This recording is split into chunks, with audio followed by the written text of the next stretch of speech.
নমস্কার ফ্রেন্ডস, আমি জাহাঙ্গীর। আজকের ভিডিওতে আলোচনা করব একটা সিম্পল টপিক নিয়ে, কিন্তু অনেকই ইম্পর্টেন্ট সবার জন্য, যে রিটায়ারমেন্ট। আমরা নর্মালি কি ভাবি, রিটায়ারমেন্ট গভর্নমেন্ট জব করলে একটা সময় পর, মানে বয়স হওয়ার পরে বা একটা সময়ের পরে নির্দিষ্ট সেই কাজে অ্যাক্টিভলি না থাকলেও প্রতি মাসে একটা দরমা আসে বা পেনশন আসে, আর সেটাকে আমরা বলি রিটায়ারমেন্ট। আসলে রিটায়ারমেন্টের পরিভাষা কিন্তু এটা না। রিটায়ারমেন্টের পরিভাষা কি, যে আপনি যদি কাম না করেন, তারপরেও যদি কোনো এক জায়গা থেকে আপনার ফ্যামিলির যে খরচাটা আছে প্রতি মাসে, সেই খরচাটা এসে যায়, আর আপনার কোনো টেনশন নাই, কোনো জায়গায় গিয়ে অ্যাক্টিভলি কাম করতে লাগতেছে না, তাহলে সেটাকে রিটায়ারমেন্ট লাইফ বলা হয়।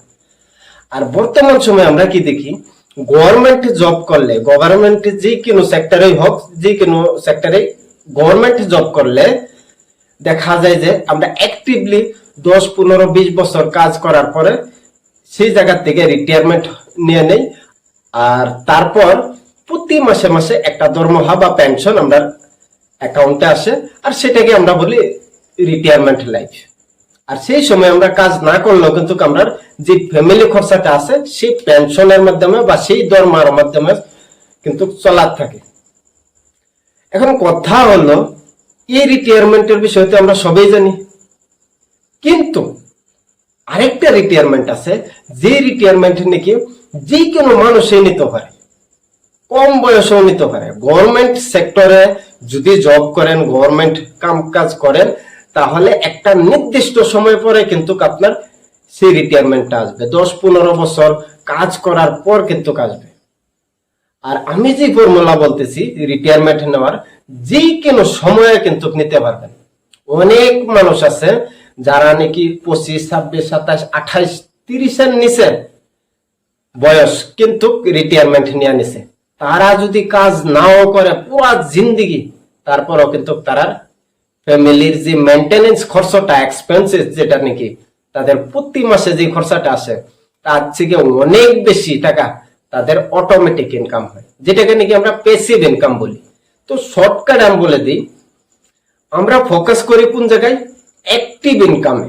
মানে কি, যে কোনো এক জায়গায় আমরা কাম করতেছি অ্যাক্টিভলি, দেহ, মন, তন, বডি সবকিছু দিয়ে সকাল 8টার থেকে সন্ধ্যা 6টা 5টা তৈরি কাম করতেছি।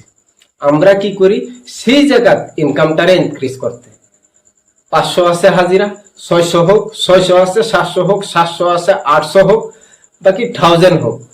তো আমরা সেই জায়গার পরিশ্রম বেশি করে করি বা ভালো মনোযোগ দিয়ে কাজটা করি, কি আমরা দরমহাটা ইনক্রিজ হওয়ার জন্য আমরা ফুল ফোকাস দিই সেই জায়গা অ্যাক্টিভ ওয়ার্কে। আরেকদিকে কিছুগুলো মানুষ আছে, তারা কি করে, প্যাসিভ ইনকামের মধ্যে ফোকাসটা বেশি দেয়। মানে কি, এরকম জায়গায় তারা ইনভেস্ট করে বা কিছু কাজ করে, যে জায়গা থেকে নাকি তারা যদি কাজ নাও করে প্রতি মাসে যাতে একটা ফিক্স দরমা বা কি ফিক্স ছাড়াও হতে পারে যে আসে, ইনকাম আসে, সেরকম জায়গায় তারা ফোকাস বেশি দেয়। এক্সাম্পল হিসাবে সেই মানুষগুলা কি করে, যে 10টা 15টা 20টা ঘর বানায় নিল, আর সেই ঘরগুলাকে ভাড়া দিয়ে দেয়, দোকান হিসাবে হোক বা রেসিডেন্ট ঘর হোক, ফ্যামিলি হাউস হোক, তো ভাড়া দিয়ে দেয়। আর সেই জায়গা থেকে প্রতি মাসে একটা ইনকাম তার পকেটে আছে। যদি সে কিছু না করে সেই জায়গা, তারপরও কিন্তু প্রতি মাসে মাসে সেই ইনকামটা আসবে। তো এই যে কিছু চালাক মানুষ আছে, তারা কি করে, এইগুলা ক্ষেত্রতে বেশি ফোকাস করে। আরো অনেক ফর্মুলা আছে, যেরকম নাকি ধরে নেন 10টা ট্যাক্সি নিয়ে নিছে বা 5টা ট্যাক্সি নিয়ে নিছে, সেই ট্যাক্সি গুলাকে রেন্টে দেয়া দিল, ভাড়াই দেয়া দিল। তো প্রতিদিন পিছে বা প্রতি মাস পিছে তাদের পকেটে কিন্তু অটোমেটিক কিছু একটা টাকা আসছে, আর সেই টাকার কারণে সে কিন্তু অ্যাক্টিভলি কিছু কাজ করছে না। তো এই কিছু চালাক মানুষে কিন্তু এই প্যাসিভ ইনকামের উপরে বেশি ফোকাস করে, যেই জায়গাত নাকি অ্যাক্টিভলি কাজ না করলেও ইনকাম আসে। আর আমরার মতন অনেক মানুষে কি করি, অ্যাক্টিভলি যে জায়গাত নাকি ওয়ার্ক করতেছি সেই জায়গার দরমহাটা বাড়ানোর জন্য সারা জিন্দেগি ভর কষ্ট করি আর কাজ করি। তো এখন আলোচনা হচ্ছে রিটায়ারমেন্ট কি হিসাবে নেওয়া যায়, যে কোনো মানুষে কি হিসাবে নিতে পারে। তো দেখুন, গভর্নমেন্ট জব করলে একটা সময় পর সেই জায়গা থেকে প্রতি মাস একটা দরমহা আছে বা পেনশন আছে, সেটাকে আমরা রিটায়ারমেন্ট বলি।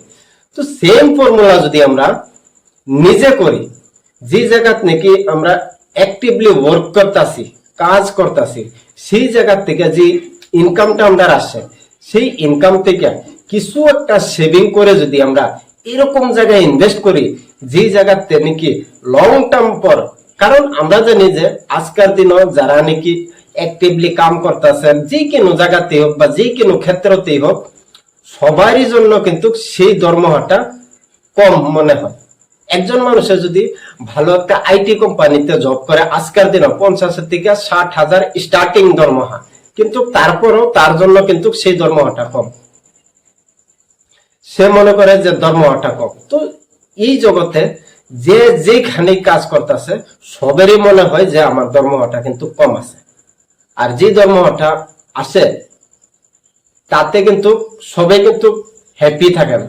তারপরও সেই দরমহার থেকে যার যতটুকুই আছে ইনকাম, কারো হতে পারে যে প্রতি মাসে 10,000, কারো 20,000, কারো 30,000, কারো 2 থেকে 3 লাখও হতে পারে প্রতি মাসে, কিন্তু সেই জায়গা থেকে অল্প অল্প অল্প করে সাইড করে যদি ভালো এক জায়গায় ইনভেস্ট করা যায়, তাহলে কিন্তু লং টার্মের মধ্যে সেই অ্যামাউন্টটা অনেক বেড়ে যাবে।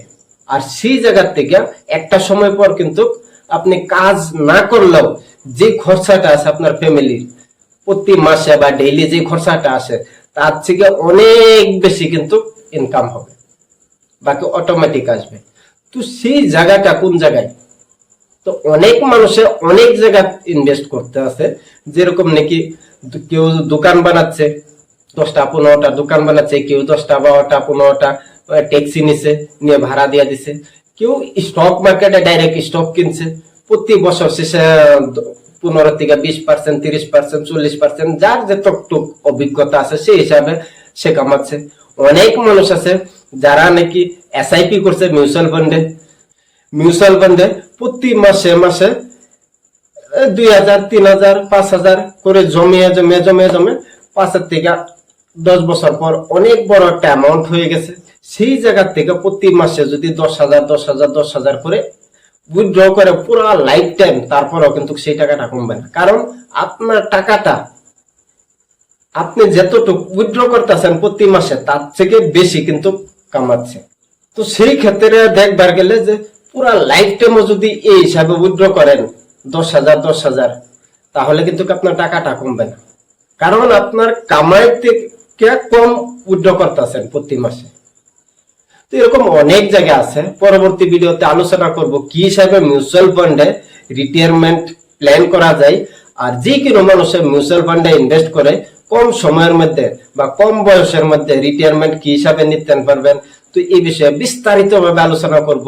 আর মিউচুয়াল ফান্ড মানে কি, মিউচুয়াল ফান্ডের সেফটি কি, যদি আপনি মরে যান এই পয়সাটা কি হবে, তো সবগুলা বিষয়ে A to Z মিউচুয়াল ফান্ডের বিষয়ে পরবর্তী ভিডিওতে আলোচনা করব। আশা করছি ভিডিওটা পছন্দ হয়েছে। আর রিটায়ারমেন্টের পরিভাষা কি বুঝছেন। যে ভুল ধারণাটা আমাদের মাঝে ছিল যে গভর্নমেন্টের যে কোনো সার্ভিসে যদি কাজ করি আমরা বা যে কোনো চাকরিতে যদি কাজ করি তাহলে রিটায়ারমেন্ট নেওয়া যায়, এই ভুল ধারণাটা আসলে আশা করি যে ভেঙে গেছে। আর ভিডিওটা যদি পছন্দ হয়েছে লাইক করবেন, কমেন্ট করবেন, আর ভবিষ্যতে স্টক মার্কেটের বিষয়ে শিখতে চাইলে চ্যানেলটাকে সাবস্ক্রাইব করবেন। ধন্যবাদ।